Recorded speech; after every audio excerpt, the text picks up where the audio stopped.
Brought to you by V-Guard, co powered bye Sensodyne. Narendra Modi यांचा आज घाटकोपरमध्ये जो आहे तो रोड शो झालेला आहे आणि याविषयी बोलण्यासाठी आपल्या सोबत विरोधी पक्षनेते आहेत अंबादास दानवे सर। काय सांगणार, आज मुंबईमध्ये जो आहे तो भाजपने रोड शो केलेला आहे, 20 तारखेला मतदान होणार आहे आणि त्याच्या पूर्वसंध्येला जोरदार शक्ती प्रदर्शन आज मुंबईमध्ये केलं, कसं पाहता?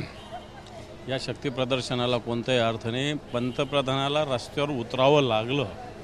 या महाराष्ट्राची माती एवढी ताकदीची की पंतप्रधानाला रस्त्यावर उतरायला लावलेलं आहे, त्याला शिवसेना कारणीभूत आहे। देखिए, उनका काम है अफवाह से गर्मी बढ़ाना और हमारा काम है माहौल को ठंडा रखना। हमारा नेता कैसा हो जो माहौल को रखे ठंडा वैसा हो। अब की बार वीगार्ड एयर कूलर का चमत्कार। हा एक भाग। दुसरा भाग, ज्या घाटकोपरमध्ये त्यांनी रोड शो केला तिथेच परवा एक दुर्घटना घडली ज्याच्यात 16-17 लोक मृत्युमुखी पडले, 40-50 लोक जखमी अजूनही हॉस्पिटलमध्ये आहे। असं असताना त्याच भागातून अशा पद्धतीनं रोड शो काढणं हे संवेदनशीलता नसल्याचं एक जिवंत उदाहरण आहे।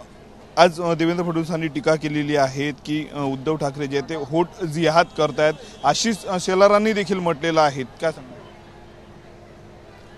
आता त्यांना वोट मिळत नाही आहे, ते हरण्याच्या दिशेनं जात आहेत, म्हणून आम्हाला जे मतं मिळतात त्याच्याविषयी अशा प्रकारची बोंब मारणं भारतीय जनता पार्टीची सवय। त्यांना दिलं असतं तर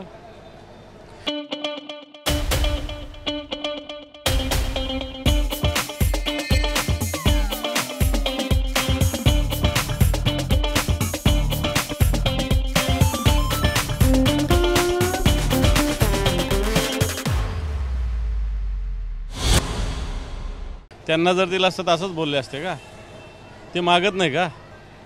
ते तर मागतात, ते तर आमच्या पुढे 2 पावलं जाऊन मागतात। काय चालू आहे त्यांचे धंदे सांगायचे का सगळ्यांसमोर? मुस्लिम वोट मिळवण्यासाठी मुस्लिमांनी मतदानच करू नये अशा प्रकारचा प्रयत्न करतात, पैसे मोठ्या प्रमाणावर वाटतात, असे दाखवू का? अनेक गावातले वेगवेगळ्या ठिकाणचे पुरावे दाखवू शकतो आम्ही। मोदी असे म्हणाले की गावाकडे माझे मुस्लिम मित्र होते, चांगले मुस्लिम मित्र होते, मुस्लिम कुटुंबाच्या घरी मी लहानपणी राहिलेलो आहे, परंतु 2002 नंतर माझी प्रतिमा डागाळण्याचं काम झालेलं आहे। ही काही दुसरी कोणी नाही डागाळली, तुमच्याच पक्षाच्या लोकांनी डागाळली। त्याच वेळेस तुमच्याच पक्षाचे प्रमाण म्हणत होते, राजधर्माची आठवण तुम्हालाच करून दिली होती, त्यामुळे ते तुम्ही तुमच्याच पक्षाला बघा, दुसरे कोण नाही केलं।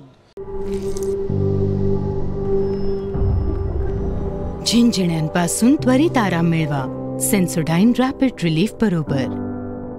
शिवसेना प्रमुख तर म्हणले होते की मोदी गया तो देश गया, हे शिवसेना प्रमुख म्हणले। त्यांचे उपकार तर तुम्ही चांगले ठेवतात, त्यांच्या शिवसेनेला नकली शिवसेना म्हणतात, त्यांच्या पुत्राला विषय काय काय बोलतात खालच्या स्तरावर, आणि त्यामुळे त्याचे कर्माचे फळं तर तुम्हाला भोगावे लागतील। शेवटला प्रश्न, ज्या मुंबईतल्या 6 जागा आहेत त्यासाठी 20 तारखेला मतदान होणार आणि त्याच पार्श्वभूमीवर जो आहे तो हा रोड शो घेण्यात आलेला आहे।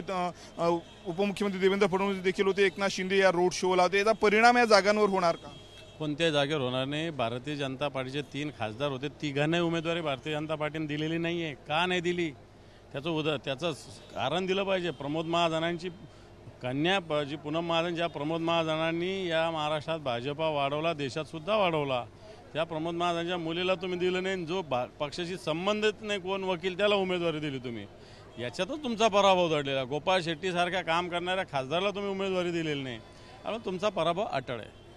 तर भाजपचा पराभव अटळ आहे असं म्हटलेलं आहे दानवेंनी। सोबतच मोदींच्या या रोड शोचा मतदानावर कुठलाही परिणाम होणार नाही, याला भाजपला देखील याला कुठलाच फायदा होणार नाही अशी प्रतिक्रिया जी त्यांनी दिलेली आहे। कॅमेरामन साई कायावारसह मी Swapnil Umap, TV9 Marathi, Mumbai. Brought to you by V-Guard, co powered bye Sensodyne.